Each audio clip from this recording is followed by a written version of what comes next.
සුබ දවසක් මගේ යාළුවෝ හැමෝටම සිලොන්හංග YouTube channel එකට අදත් ගොඩාක් ආදරයෙන් පිළිගන්නවා. අද මම ඔයගලන්ට අරගෙන ඇවිල්ලා තියෙන්නේ හිතුන ගමන් හරිම ලේසියෙන්ම හදාගන්න පුළුවන්. ඒ වගේම තමයි වැඩි වියදමක් යන්නෙත් නැති හරිම රස ඉන්දියන් තෝසේ රෙසිපි එකක්.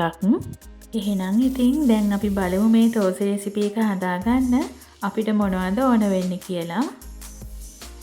මම මෙතන පරිප්පු ග්‍රෑම් 100ක් අරගෙන තියෙනවා. මම මේ පරිප්පු ටික හොඳට හොදලා විනාඩි 15ක් විතර වතුරේ පෙඟෙන්න දාලා තමයි අරගෙන තියෙන්නේ. තව මෙතන රුලන් මේස හැඳි 4කුත් අරගෙන තියෙනවා. මෙතන මම ගී අරගෙන තියෙනවා. ගී නැති කෙනෙක්ට පුළුවන් ඒ වෙනුවට බටර් ටිකක් හරි මාගරින් ටිකක් හරි උනත් එකතු කරගන්න.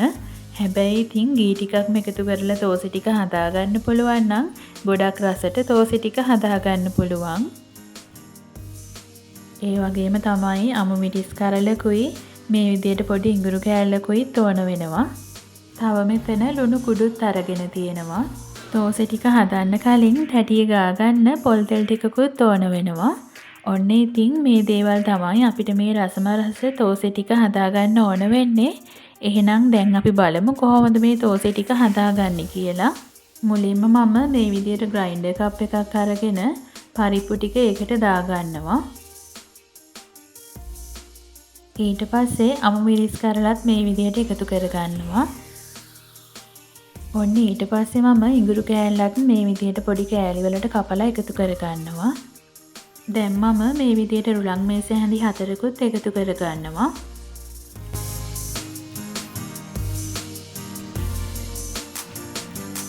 ඊට පස්සේ මම මේ විදියට වතුර පොඩි ප්‍රමාණයක් එකතු කරගන්නවා. මේ ටික වැහෙන ප්‍රමාණයට විතරයි වතුර එකතු කරගන්නේ.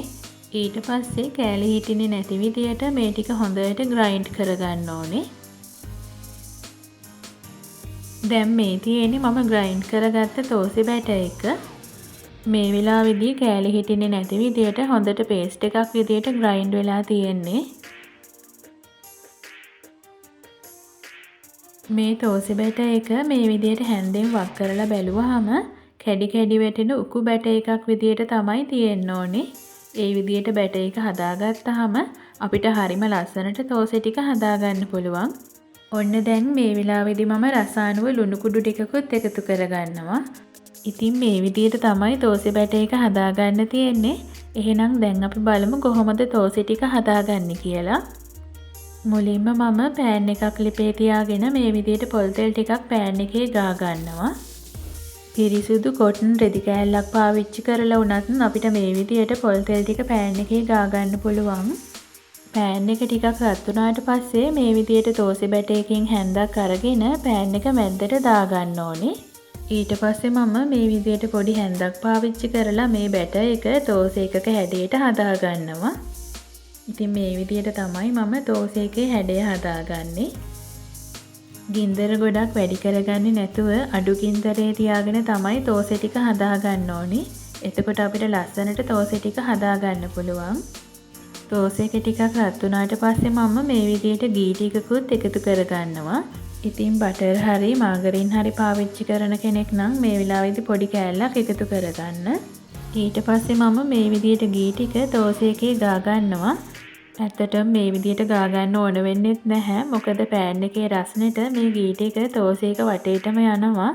එහෙමත් නැත්නම් අපිට මේ පෑන් එක වටේට කරකවලා වුණත් මේ ගී ටික තෝසෙ එක වටේටම යන විදියට හදා ගන්න පුළුවන්. ඔන්න ඊට පස්සේ මම තෝසෙ එක අනිත් පැත්ත හරව ගන්නවා.